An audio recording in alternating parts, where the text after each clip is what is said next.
জামাতের যারা আছে শেরপুর সদরে, তারা অনেকেই দেশীয় অস্ত্র রেডি রেখেছে। একই সাথে তারা যে তাদের যে ইলেকশনে যে তার একটা ইঞ্জিনিয়ারিং, তারা বিভিন্ন নানা পরিকল্পনার মধ্যে একটি পরিকল্পনা আমি শুনলাম যে তারা বিভিন্ন জায়গায় একদম হতদরিদ্র যারা আছে বিভিন্ন এলাকার, তাদের লিস্ট তৈরি করে তাদেরকে তারা টাকা বিলি করছে যেন তাদের পক্ষে ভোটটা আসে।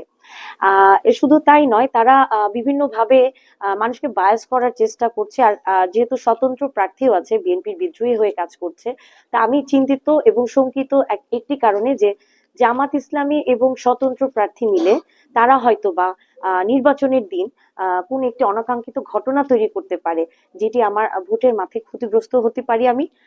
আর এবং তারা শেষ ফলাফল পর্যন্ত আমাদেরকে অনেক বেশি সতর্ক থাকতে হবে, কারণ যে কোনো মুহূর্তে ফলাফল পাল্টে দেওয়ার যে অতীত ইতিহাস, সেটা কিন্তু শেরপুর সদরে ছিল।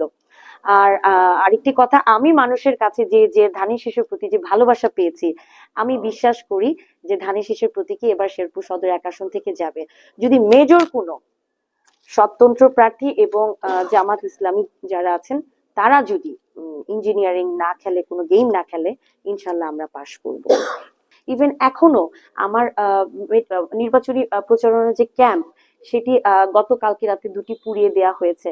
আমি আমি আমার দলের চেয়ারম্যান জনাব তারেক রহমান স্যারের উদ্দেশ্যে বলতে চাই যে আমার শেরপুর সদর এক আসন এবং শেরপুর 2 আসন জিতিয়ে আনার জন্য রুবেল আঙ্কেল যদি এই মুহূর্তে শেরপুরে অবস্থান করে এবং তার যে কর্মী আছে, দীর্ঘদিনের তৈরি করা তার যে কর্মীরা আছে, নেতারা আছে, তাদেরকে একটিবারের জন্য যদি বলে দেয় যে ধানের শীষের পক্ষে কাজ করতে হবে, আমার বিশ্বাস শেরপুর সদর এবং শেরপুর 2 আসনের বিজয় কেউ ঠেকাতে পারবে না।